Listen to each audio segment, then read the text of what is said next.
Είναι όλα καλά. Ύστερα από πολλά χρόνια προσπάθειας, καταφέραμε να φτάσουμε στο κείμενο που νομίζω ότι όλοι διαθέτετε πλέον. Πρέπει να πω ότι ορισμένες, μάλλον αρκετές από τις αποφάσεις μας δεν ήταν καθόλου εύκολες και εξακολουθούν εν πολλοίς να μην είναι και απολύτως υποστηριζόμενες από αποτελέσματα έρευνας. Αυτό το έχουμε υπόψη μας, αλλά αυτό συμβαίνει με όλους τους κανονισμούς. Οι κανονισμοί δεν είναι κάτι αμετακίνητο, αλλά αλλάζουν καθώς οι γνώσεις μας προοδεύουν. Θα αναφερθώ στα κεφάλαια 6 και 8 του κανονισμού, χωρίς βεβαίως να αποπειραθώ να τα αναγνώσω μαζί σας, αλλά η προσπάθειά μου θα είναι να δούμε εκείνα τα σημεία τα οποία ενδεχομένως τον αναγνώστη της πρώτης φοράς θα τον ξενήσουν, ώστε να σας δώσω ή δυνατόν το τι κρύβεται πίσω από τις συνθήκες και τις προϋποθέσεις που έχουν τεθεί στις αντίστοιχες παραγράφους. Το κεφάλαιο 6 είναι αυτό το οποίο ονομάζουμε βασικά προσομοιώματα συμπεριφοράς. Είναι ένα κεφάλαιο αυτού του είδους, δηλαδή οι πληροφορίες εγκαινιάστηκαν πριν από πάρα πολλά χρόνια όταν συντάσαμε τον Model Code του 90 στο ΣΕΜΠΕ για το σκυρόδεμα και από τότε κρίθηκε ότι είναι μια καλή πρακτική να έχει κανείς συγκεντρωμένες βασικές πληροφορίες συμπεριφοράς, έστω και αν αυτές, όπως συμβαίνει και σε αυτή την περίπτωση, οι πληροφορίες είναι εν πολλοίς ποιοτικού χαρακτήρα και δεν έχουν ποσοτική μορφή. Έτσι λοιπόν εδώ έχουμε πληροφορίες για τη μηχανική συμπεριφορά της τοιχοποίησης σε επίπεδο υλικού, είτε πρόκειται για, μάλλον και επίσης για την συμπεριφορά της τοιχοποίησης ως μέρος του δομήματος. Έτσι, αν και φαίνεται στοιχειώδες, αναφέρεται σε αυτό το κεφάλαιο ότι λόγω του ανισότροπου της τοιχοποίησης, η πιο απλή και πιο απαραίτητη ίσως ιδιότητά της, που είναι η θλιπτική της αντοχή, εξαρτάται από τη γωνία υπό την οποία το θλιπτικό φορτίο ασκείται.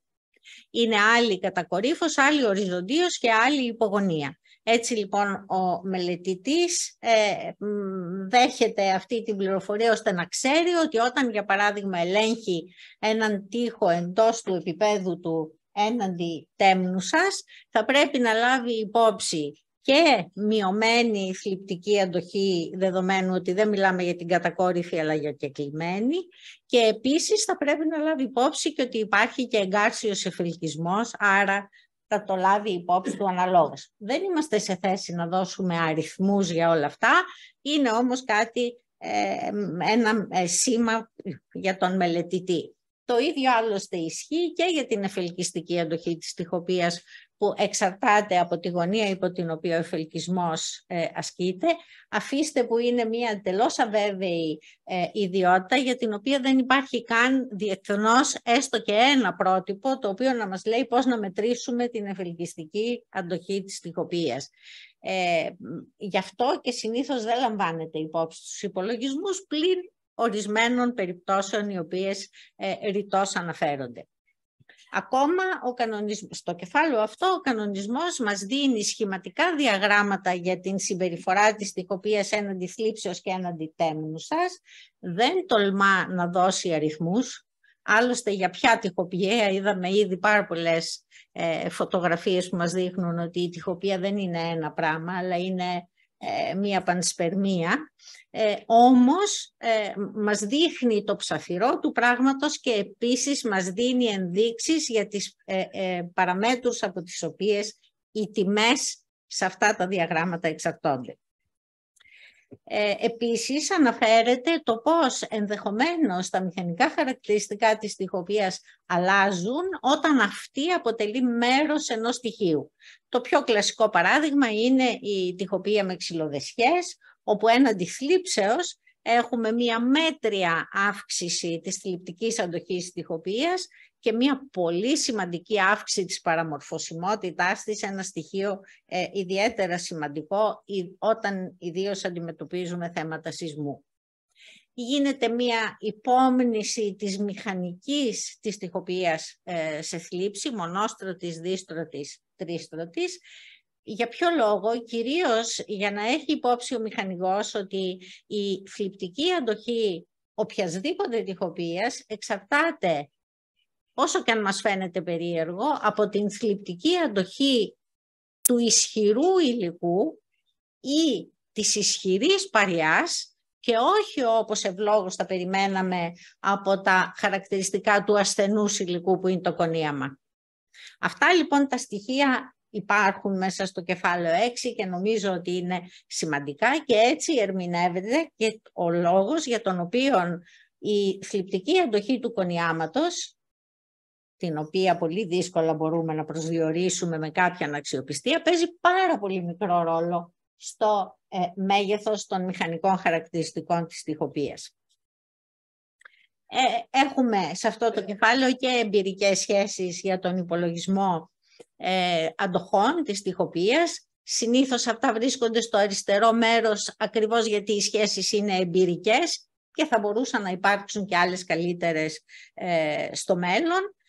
Επίσης και για την εφελκυστική αντοχή της τοιχοποίησης έχουμε πληροφορίες που χρησιμοποιείται σε δύο περιπτώσεις, σε στάθμη αξιοπιστίας α, αν δεν κάνω λάθος, και στον έλεγχο έναντι εκτός επίπεδου κάμψεως σε μία από τις δύο περιπτώσεις τέτοιας παραμόρφωσης.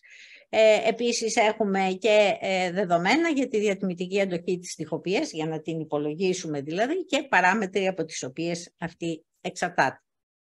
Σταματώ εδώ με το κεφάλαιο 6 και περνάμε στο κεφάλαιο 8, επισκευές, ενισχύσεις και διαστασιολόγηση. Ξαναλέω, δεν πρόκειται να αναφερθώ σε καμία σχέση υπολογισμού, ανάγνωση γνωρίζουμε όλοι και κατανόηση επίσης των θεμάτων διαθέτουμε άπαντες. Θα πούμε λοιπόν μερικά μόνον στοιχεία. Η πρώτη παράγραφος που θεωρώ ότι είναι πολύ σημαντική είναι αυτή που αναφέρεται στη στρατηγική των επεμβάσεων. Τι μας λέει? Ότι δεν κάνουμε οτιδήποτε οπουδήποτε, προφανές θα μου πείτε, αλλά τα συστηματοποιεί ο κανονισμός ανάλογα με το στόχο της επέμβασης και τη διαφορά ανάμεσα στην παρούσα φέρουσα ικανότητα και σε αυτήν που θέλουμε να επιτύχουμε. Ανάλογα με τη στοχευόμενη χρήση του κτηρίου, αυτό είναι ένα τεράστιο θέμα το οποίο αντιμετωπίζουμε πολύ συχνά. Οι νέες χρήσεις που δίνουμε σε παλαιά κτίρια είναι ακατάλληλες για τις δυνατότητες των κτιρίων. Παράδειγμα, όλοι οι δήμοι που παίρνουν στην κυριότητά τους ένα κτίριο το κάνουν πολυχώρο πολιτισμού, το οποίο καθόλου δεν σημαίνει ότι αυτό το κτίριο μπορεί να στεγάσει με αξιοπιστία μια τέτοια χρήση, κλείνει η παρένθεση. Ανάλογα με την ιστορική, αρχιτεκτονική, καλλιτεχνική και λοιπές αξίες του κτιρίου, επιλέγουμε τις τεχνικές που θα εφαρμόσουμε. Επομένως, αυτό είναι ένα πολύ γενικό πλαίσιο. Όταν δούμε ότι η διαφορά ανάμεσα στην αποτίμησή μας και στη στάθμη που θέλουμε να φτάσουμε είναι αρκετά μεγάλη, εκεί θα κληθούμε να εφαρμόσουμε αυτό που ονομάζουμε λύσεις συστημικές. Όχι δηλαδή να αυξήσουμε λίγο την αντοχή από εδώ ή λίγο από εκεί, αλλά να πάρουμε δραστικά μέτρα όπως είναι η ενίσχυση της διαφραγματικής λειτουργίας, η ενίσχυση καθολική των τοίχων, η σύνδεση μεταξύ τους κτλ. Και βέβαια έχουμε πάντα υπόψη μας ότι σπανίως θα περιοριστούμε στην εφαρμογή μίας τεχνικής, συνήθως θα έχουμε την εφαρμογή περισσότερων της μιας.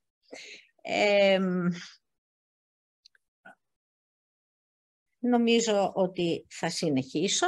Το κεφάλαιο αυτό έχει λοιπόν γενικές αρχές, δεν θα αναφερθώ σε αυτά, υλικά και τεχνικές, προδιαγραφές τις οποίες πρέπει να σεβόμαστε, συντελεστές ασφαλείας και αβεβαιότητες, συνδεόμαστε με το κεφάλαιο 3 και με το κεφάλαιο 4 του κανονισμού.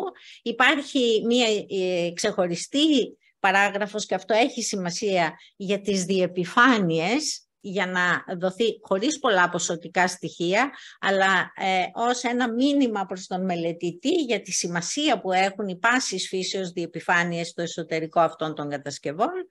Φυσικά αναφερόμαστε στην ανθεκτικότητα των υλικών και των τεχνικών και επίσης σε επεμβάσεις σε άλλα υλικά, δηλαδή ξύλο, μέταλλο κτλ. Το κεφάλαιο αυτό το 8 βασικώς χωρίζεται σε δύο μέρη, στις επισκευές και στις ενισχύσεις. Δεν θα ασχοληθούμε με τις επισκευές, οι οποίες υποτίθεται ότι μας φέρνουν στην πρώτων βλαβών στάθμη, αν και γνωρίζουμε ότι σε πολλές περιπτώσεις έχουμε και μία μικρή βελτίωση, την οποία όμως δεν μπορούμε να τη λάβουμε υπόψη μας γιατί δεν είναι αξιόπιστη. Αρμολογήματα επιχρήσματα, πλήρωση σειραφή ρογμών, αποκατάσταση, βελτίωση συνδέσεων, τοπικές ανακατασκευές. Αυτό που κρατάμε είναι ότι οτιδήποτε ακολουθεί, δηλαδή οι επεμβάσεις οι ενισχυτικές, εννοείται ότι εφαρμόζονται σε ένα κτίριο, σε ένα φέρον σύστημα το οποίο έχει ήδη επισκευαστεί. Δεν εννοείται να πάμε να ενισχύουμε χωρίς να έχουμε προηγουμένως καλύψει τα στοιχειώδη. Πάμε τώρα λοιπόν στις μεθόδους ενίσχυσης. Σύνδεση παρειών τείχων.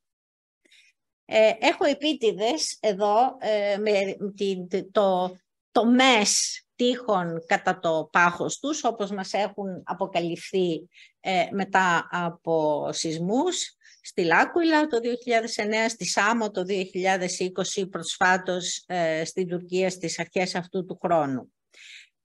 Καταλαβαίνουμε ότι αυτό που συχνά αναφέρεται και περιλαμβάνεται και στο δικό μας κανονισμό, η σύνδεση, η εγκάρσια με συνδέσμους μεταλλικούς ή άλλους, δεν έχει απολύτως κανένα νόημα εάν προηγουμένως δεν έχουμε κάνει ενέματα σε αυτές τις τοιχοποιίες. Θα ήταν αστείο να προσπαθήσουμε να τις συνδέσουμε εγκαρσίως όταν βρίσκονται σε αυτή την κατάσταση. Παρά τα αυτά, οι πληροφορίες ως προς τις ελάχιστες απαιτήσεις και για τους εγκάρσιους συνδέσμους υπάρχουν. Βαθιά αρμολογήματα. Τα ακούμε σε πάρα πολλές μελέτες. Οι μηχανικοί προβλέπουν βαθιά αρμολογήματα. Πλην όμως εδώ είχαμε πολλές συζητήσεις για το αν τα βαθιά αρμολογήματα θα τα θεωρήσουμε μέθοδο επισκευής ή μέθοδο ενίσχυσης. Η αλήθεια είναι ότι αρμολόγημα μας χρειάζεται για λόγους στεγανότητας, ως προετοιμασία για την εφαρμογή ενεμάτων, για πολλούς λόγους.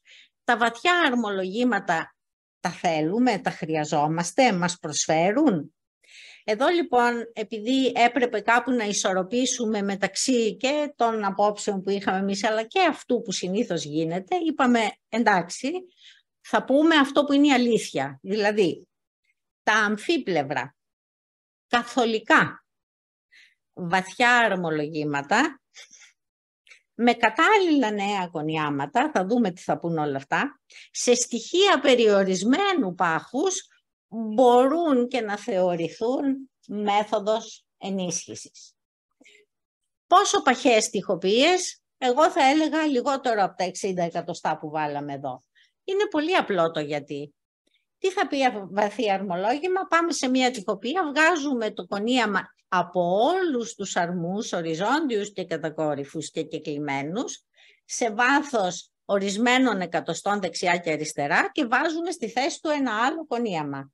Μα τι ποσοστό κονιάματος αντικαθιστούμε σε μια τοιχοποιία που ήδη είναι 60, 70, 80 εκατοστά? Πολύ μικρό. Πόσο ρόλο παίζει η θλιπτική αντοχή του κονιάματος στην αντοχή της τοιχοποιίας? Πολύ μικρό. Εντάξει, λες θα βάλω ένα πολύ ισχυρό κονίαμα. Δεν είναι αλήθεια, γιατί δεν μπορούμε σε μια τοιχοποιία που έχει ένα πολύ ασθενές κονίαμα να βάλουμε ένα πάρα πολύ ισχυρό κονίαμα. Επίσης, οι εργάτες που θα φτιάξουν όλα αυτά τα εκατοντάδες έως και χιλιάδες τετραγωνικά μέτρα επιφάνειας, θα κάνουν όλοι καλά τη δουλειά τους για να γεμίσουν πλήρως τους αρμούς?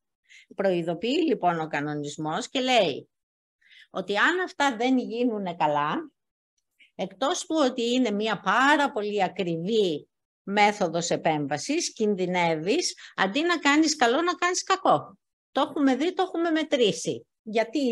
Γιατί αν βάλεις ένα πολύ ισχυρό κονίαμα ή αν δεν γεμίσεις καλά τους αρμούς, φαίνεται στο σκιτσάκι το στοιχειώδες εκεί, ότι δημιουργείς μια συμβατότητα παραμορφώσεων, μια συγκέντρωση τάσεων στα άκρα και εν συνεχεία μπορεί να έχεις αποφλίωση της τοιχοποιίας εξαιτίας αυτού του φαινομένου και το αποτέλεσμα, αντί να έχεις αύξηση της θλιπτικής αντοχής, να έχεις μείωση.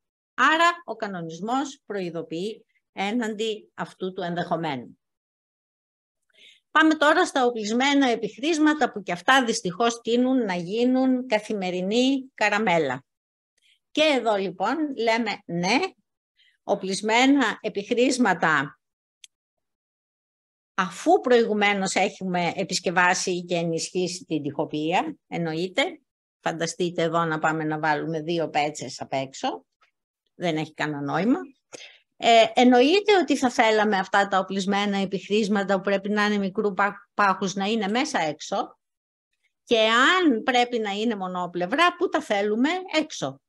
Πού τα βάζουμε συνήθως? Μέσα. Εδώ λοιπόν υπάρχει ένα θέμα, ο κανονισμός το αναγνωρίζει και λέει αν δεν μπορείς παρά να τα βάλεις μόνο μέσα υπό όλες τις προϋποθέσεις, πρέπει να έχεις εξασφαλίσει και την τοιχοποιία στην εξωτερική της παριά, τους τοίχους, χωρίς να λέμε με ποιον τρόπο, γιατί είναι μια άλλη μεγάλη ιστορία. Άρα πρέπει να το έχουμε και αυτό στο μυαλό μας, τους περιορισμούς του οπλισμένου επιχρήσματος. Ενέματα μάζας. Φυσικά εδώ έχουμε πάρα πολλά να πούμε. Θα μείνω μόνο στο ότι αναφερόμαστε σε υδραυλικά ενέματα κατά αποκλειστικότητα, δεν αναφερόμαστε σε ενέματα με χρήση ρητίνης στην τοιχοποιία. Και βέβαια το ένεμα αυτό πρέπει να είναι αρκετά υδαρές ώστε να μπορεί να εισάγεται στην τοιχοποιία, να έχει κατάλληλα χαρακτηριστικά ώστε να πληρώνει όλα τα κενά, να είναι συμβατό από απόψεως φυσικοχημικής με τα καταχώραν υλικά και να εξασφαλίζει και επαρκή βελτίωση των μηχανικών χαρακτηριστικών. Και επίσης να εφαρμόζεται υπό χαμηλή πίεση ώστε να μην υπάρχει κίνδυνος πρόκλησης βλαβών σε τοιχοποιία που ήδη έχει πρόβλημα με βλάβες. Σε αυτή την περίπτωση έχουμε σημαντική βελτίωση και στα μηχανικά και στη θλίψη, στην αντοχή της τοιχοποιίας σε θλίψη και επίσης στην αντοχή της τοιχοποιίας στη διατμητική υπό μηδενική κατακόρυφη θλίψη. Τι θα πει αυτό?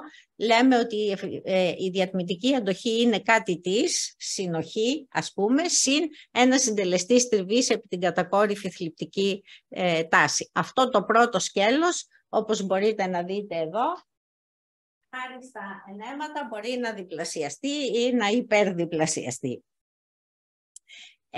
Να μην μείνω σε αυτό που θα το δείτε ίσως, μπορείτε να το δείτε στις διαφάνειες. Παλιά λέγαμε τσιμεντενέμα, θα κάνουμε τσιμεντενέσεις και ακόμα εν τη ρήμη του λόγου πολλοί από εμάς το λέμε. Αυτό το έχουμε ξεχάσει. Αναφερόμαστε σε ενέματα τα οποία έχουν ή δεν έχουν καθόλου τσιμέντο ή έχουν ένα περιορισμένο ποσοστό τσιμέντου.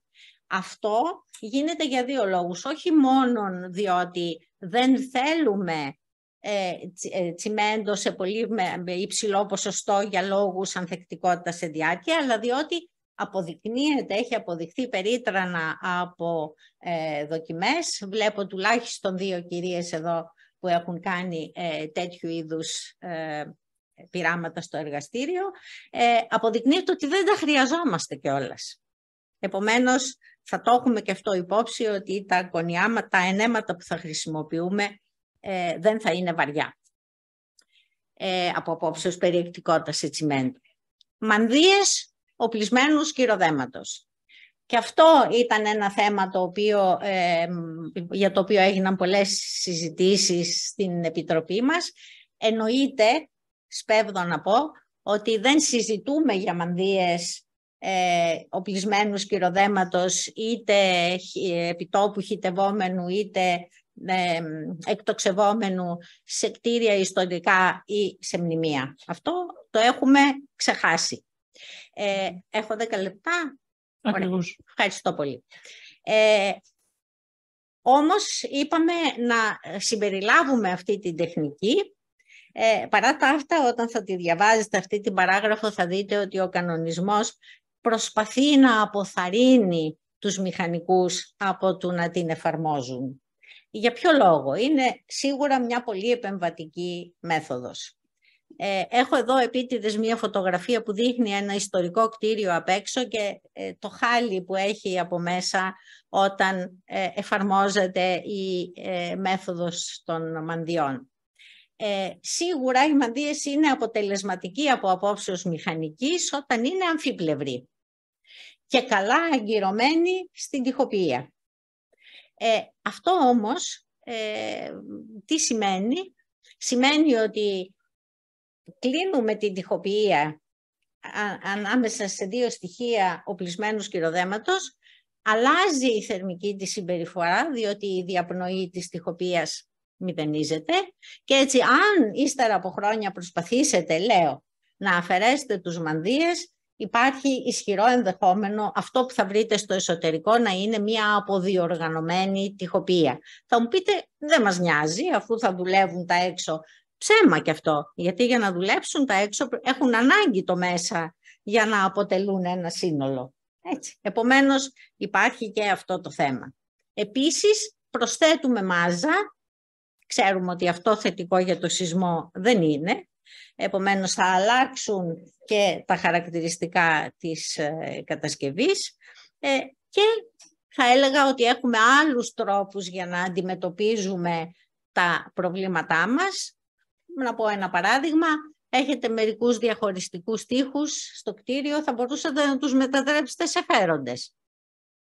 Είναι μια πρακτική πολύ καλή. Επίσης, η αύξηση της διαφραγματικής λειτουργίας με τρόπους ήπιους, όπως θα δούμε ήδη αναφέρθηκαν πολλά, είναι και αυτά προς τη σωστή κατεύθυνση, όπως και άλλες τεχνικές. Σύνθετα υλικά. Εδώ έχουμε ο κανονισμός που προσανατολίζει προς ας πούμε επιχρήσματα λεπτά σε ανόργανη μήτρα, γιατί αυτά είναι συμβατά με την τοιχοποιία και μας αποθαρρύνει πλήρως ως προς την χρήση των περίφημων ενοπλισμένων πολυμερών, τα οποία κάποτε ήταν της μόδας και νομίζω ότι τώρα έχουν πάρει τη θέση που τους αρμόζει, ώστε να μην αδικούνται κιόλας. Είναι υλικά με πολύ υψηλή αντοχή, πολύ υψηλό μέτρο ελαστικότητας, δηλαδή κατά τάξεις μεγέθους μεγαλύτερα σε σχέση με τα χαρακτηριστικά της τοιχοποιίας και δουλεύουν όσο είναι κολλημένα. Άπαξ και ξεκολλήσουν, και αυτό συμβαίνει για σχετικώς μικρές παραμορφώσεις, έχασες την επέμβαση, έχασες την ενίσχυση και όχι μόνο, χάνεις και το υπόβαθρο που ξεφλουδίζει μαζί με αυτό το υλικό που ξεκολλάει. Για να μην μιλήσω για θέματα αισθητικής, όπως επίσης να μην μιλήσω και για θέματα διαπνοής, αν τυχόν βάλει κανείς ολόκληρο φύλλο ύφασμα από ενοπλισμένο πολυμερές εκατέρωθεν του τοίχου. Η περίφημη ιστορία των διαζωμάτων. Έχει πάρα πολλά ο κανονισμός, προφανώς δεν πρόκειται να τα αναφέρω. Τα διαζώματα μας χρειάζονται για πολλούς λόγους, ως μέρος του διαφράγματος. Μας χρειάζονται για την κατανομή των οποιονδήποτε φορτίων στην τοιχοποιία και. Προσοχή όμως, επειδή πολλές φορές το ακούμε, από μόνα τους τα διαζώματα δεν αποτελούν διάφραγμα, δεν συμβάλλουν, δεν είναι ικανοποιητικά ως προς αυτό. Ή σου λέει θα βάλω ένα διάζωμα οπλισμένου σκυροδέματος για τη διαφραγματική λειτουργία. Δεν είναι αλήθεια αυτό. Και δυστυχώς έχουμε δει πάρα πολλές περιπτώσεις και προσφάτως στην Τουρκία διαζώματα τα οποία απλώς κατέρευσαν οι τοίχοι, διότι δεν μπορούσαν τα διαζώματα να παίξουν το ρόλο που υποτίθεται ότι θα έπαιζαν και μαζί κατέρευσαν και αυτά. Αριστερά βλέπετε κρέμεται το διάζωμα από τα σίδερά του. Επίσης εδώ από το Christchurch, όπου έχετε μία περιμετρική τοιχοποιία πολύ ευάλωτη έναντι εκτός επίπεδου κάμψεως, και σε αυτό το κτίριο είχε τοποθετηθεί επάνω στην κορυφή ως ενισχυτικό, δεν ξέρω τίνος πράγματος, ένα διάζωμα από οπλισμένο σκυρόδεμα, το οποίο μπορείτε να το δείτε εδώ, πεσμένο στο έδαφος μαζί με τον τοίχο.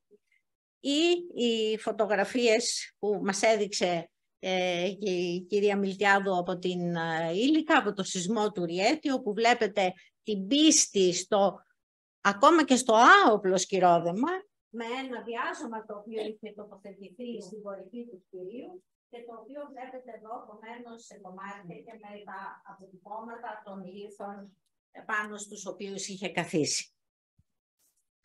Τελειώνω. Έχω 2 λεπτά. Με τα διαφράγματα, που είναι μια πολύ σημαντική ιστορία. Τα χρειαζόμαστε γιατί βελτιώνουν τη λειτουργία κυβωτίου των κτηρίων από τοιχοποιία, άρα μειώνουν για το ίδιο εισαγόμενο τις παραμορφώσεις τις οποίες θα υποβληθεί ολόκληρο το κτίριο και τα επιμέρους στοιχεία. Επίσης επιβάλλει πρακτικώς τις ίδιες παραμορφώσεις σε όλα τα στοιχεία, άρα βελτιώνει τη συμπεριφορά και ως προς αυτό. Και βεβαίως εδώ ο κανονισμός μας λέει ότι δεν είναι ανάγκη να πάμε να φτιάξουμε μία πλάκα από οπλισμένο σκυρόδεμα καπάκι πάνω από αυτά τα κτίρια για να πετύχουμε διαφραγματική λειτουργία. Είναι μία λύση τεχνικώς προς τη σωστή κατεύθυνση, δεν υπάρχει αμφιβολία, υπό την προϋπόθεση ότι οι τοίχοι έχουν καταλήλως ενισχυθεί και το διάφραγμα έχει συνδεθεί καταλήλως με τους τοίχους. Ιδάλλως προσθέτουμε απλώς μάζα, που δεν είναι καλό, και ένα ενδεχόμενο κρύο στην κορυφή του κτηρίου που κινδυνεύει να προκαλέσει καταστροφή. Βλέπετε εδώ, αυτή η φωτογραφία είναι από το Αρκαλοχώρι, από την αποστολή του ΕΤΑΜ. Δείτε εδώ μια καταστροφική περίπτωση, είδαμε πάρα πολλές δυστυχώς στην Τουρκία, όπου το κτίριο αυτό αριστερά, το οποίο είναι και χαρακτηρισμένο μνημείο, είχε ενισχυθεί στην κορυφή του με μία πλάκα από οπλισμένο σκυρόδεμα. Οι τοίχοι δεν είχαν υποστεί καμία ενίσχυση, φαίνεται αυτό εκ του αποτελέσματος, και βεβαίως τι έγινε, ο τοίχος, η τοίχη υποστήθηκε κατέρευση και στη συνέχεια έπεσε και η ασύνδετη με τους τοίχους πλάκα από οπλισμένο σκυρόδεμα. Το κείμενο συμπληρώνεται με διάφορες άλλες τεχνικές, για τις οποίες υπάρχουν στοιχεία εν πολλής ποιοτικού χαρακτήρα, και νομίζω ότι, για να μην κάνω και κατάχρηση του χρόνου και της υπομονής σας, θα σας ευχαριστήσω πάρα πολύ για την προσοχή σας.